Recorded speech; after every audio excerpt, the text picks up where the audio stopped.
Esta va a ser una carrera épica, damas y caballeros. Esperamos que las cámaras puedan captar toda la acción.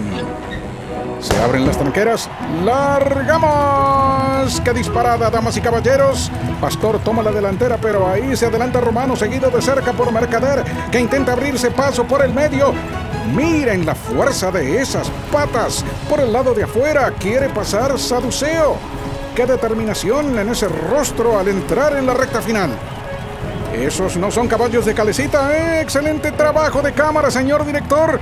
Parejos se acercan al disco y cruzan la línea. Terminó, pero desde este ángulo no podemos determinar quién ganó. A ver, desde el dirigible.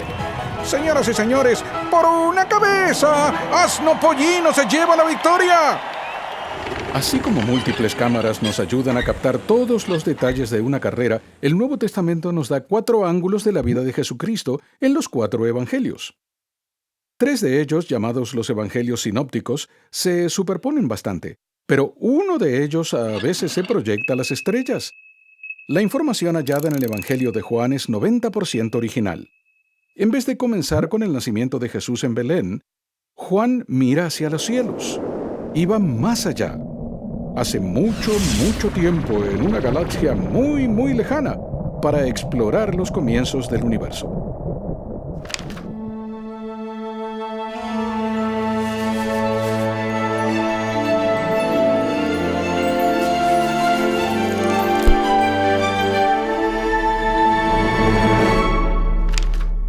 Juan es el discípulo de Jesús conocido como Juan el Amado. Él y su hermano Santiago eran hijos de Zebedeo, y Jesús los llamaba hijos del trueno, con toda seguridad por su ardiente entusiasmo por predicar el Evangelio y defender al Señor. Juan era un pescador, teólogo y autor del Evangelio de Juan, las epístolas de Juan 1, 2 y 3, así como del Apocalipsis. No solo que Juan fue testigo del futuro, sino que aún vive en él. Jesús lo bendijo para que viviera hasta la segunda venida. Quizá esté mirando este episodio. Hola, Juan. En el principio era el verbo.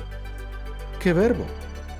En sí, Juan hacía mención al término griego logos.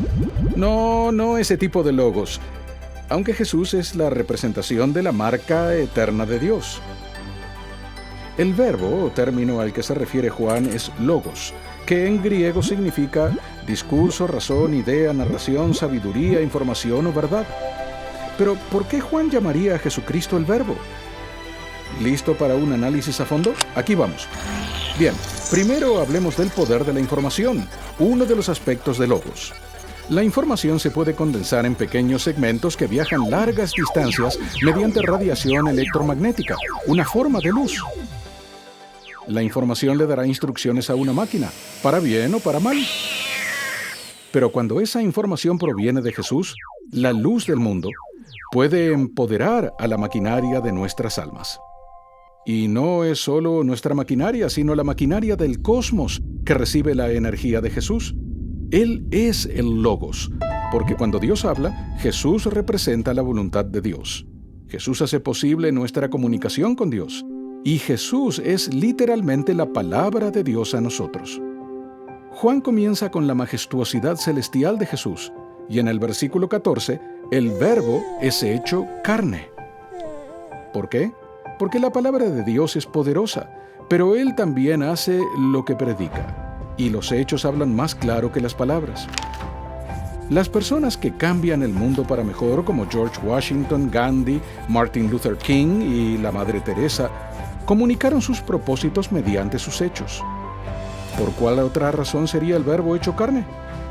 Bueno, el propósito de Dios es que sus hijos se vean libres de las limitaciones de la muerte y el pecado. Puesto que Dios amó tanto al mundo que dio a su Hijo unigénito, la muerte puede solo ser conquistada por alguien que muere y vuelve a vivir. El infierno puede ser conquistado solo por alguien que está lleno de amor, que es tentado, pero no peca.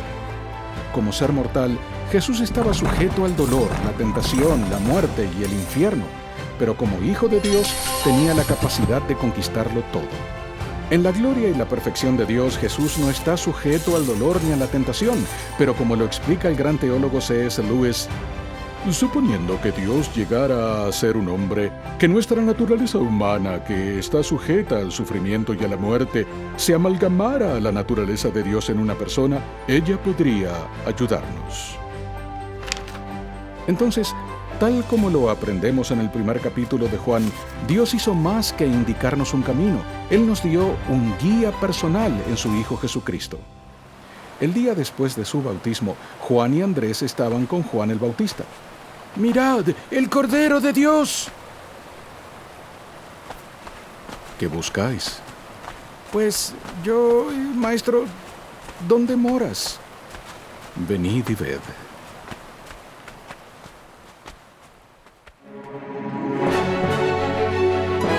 Hace casi 50 años se fundó Living Scriptures con la misión de contribuir a una mejor comprensión del poder de la palabra de Dios. ¿Quién hubiera imaginado que hoy la serie de Línea sobre Línea sería vista por 500,000 de personas cada semana?